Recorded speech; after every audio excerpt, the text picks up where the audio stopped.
আজকের গল্প সুকুমার রায়ের রামের শঙ্খ। গরিব চাষা বেচারার বড় দুরবস্থা। সেবার তার ক্ষেতের শস্য এতই কম হয়েছে যে তার দুবেলা পেট ভরে খাওয়াই জোটে না। তার ভাঙা কুঁড়ের পাশেই এক দুষ্ট লোকের বাড়ি। সে অনেক গরিব লোককে ফাঁকি দিয়ে দেদার টাকা আর মস্ত দালান করেছে। চাষা সেই লোকটার কাছে গিয়ে জিজ্ঞাসা করল, কি করে টাকা জমায় বলতে পারো? দুষ্টু লোকটা ভালো মানুষের মতো মুখ করে বলল, রাম নাম জপ করো, টাকা তিনি দেবেন। চাষা বেচারা ভালো মানুষ। সে তো তখন থেকেই কেবলই দিন রাত রাম রাম রাম রাম বলতে থাকে, কিন্তু টাকা আর আসে না। শেষটায় ঘরে আর এক মুঠো চাল রইল না। তখন বেচারা বড় মুশকিলে পড়ল। না খেয়ে তার গলার জোর চলে গেছে, রাম রাম করতে পারে না, অথচ টাকা না হলেও চলে না।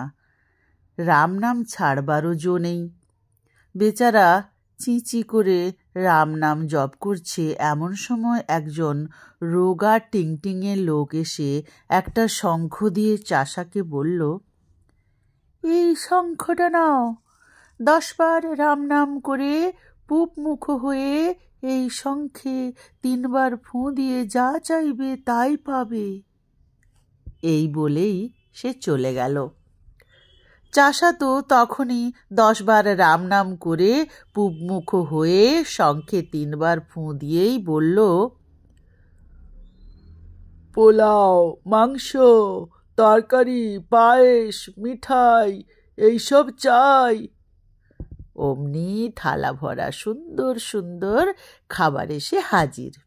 বেচারা তখন পেট ভরে খেয়ে বাঁচল।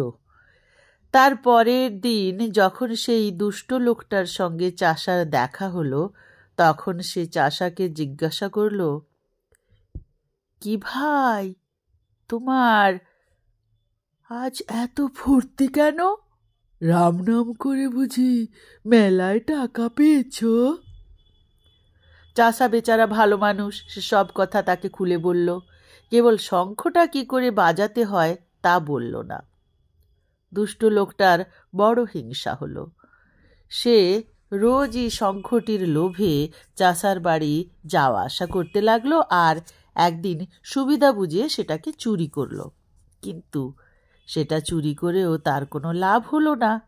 বাড়ি গিয়ে সেটাকে সে কত রকম করে বাজাতে লাগলো আর নানান জিনিস চাইতে লাগলো, কিন্তু কিছুই পেল না। শেষটায় খুব জব্দ হয়ে সে চাষার কাছে ছুটে গেল আর বলল, তোমার শঙ্খটা আমি চুরি করেছি। তুমি যদি প্রতিজ্ঞা করো যে ভবিষ্যতে তুমি শঙ্খের কাছ থেকে যা কিছু জিনিস নেবে তার দ্বিগুণ জিনিস আমাকে দেবে, তবে তোমাকে সেটা ফিরিয়ে দেব। চাষা বেচারা আর কি করে? নাই মামার চেয়েও তো কানা মামা ভালো। তাই সে দুষ্টু লোকটার কথায় রাজি হলো। তখন থেকে শঙ্খের কাছে সে যা কিছু জিনিস পায়, দুষ্টু লোকটা তার দ্বিগুণ জিনিস পায়।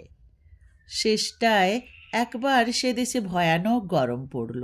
বৃষ্টি বন্ধ হলো আর নদী, পুকুর, কুয়ো সব শুকিয়ে গেল। তখন চাষা শঙ্খের কাছে একটা জল ভরা কুয়ো চাইল। অমনি তার বাড়িতে একটা সুন্দর ঠান্ডা জলের কুয়ো হলো, আর সেই দুষ্টু লোকটার বাড়িতে 2টো সুন্দর কুয়ো হলো। চাষার এত হিংসা হলো যে তার আর রাত্রে ঘুমই হলো না। সে কেবল ভাবতে লাগলো কি করে দুষ্টু লোকটাকে জব্দ করবে। ভাবতে ভাবতে তার মাথায় একটা বুদ্ধি জোগালো। সে শঙ্খের কাছে চাইল, আমার একটা চোখ কানা করে দাও। অমনি তার একটা চোখ কানা হয়ে গেল, আর সেই দুষ্টু লোকটা একেবারে অন্ধ হয়ে গেল। অন্ধ হয়ে যেই সে ঘর থেকে বেরোবে, অমনি সে 2টো কুয়োর একটার মধ্যে পড়ে গেল আর হাবুডুবু খেয়ে মরল। গল্পটি এখানেই শেষ হলো। কেমন লাগলো অবশ্যই জানাবেন।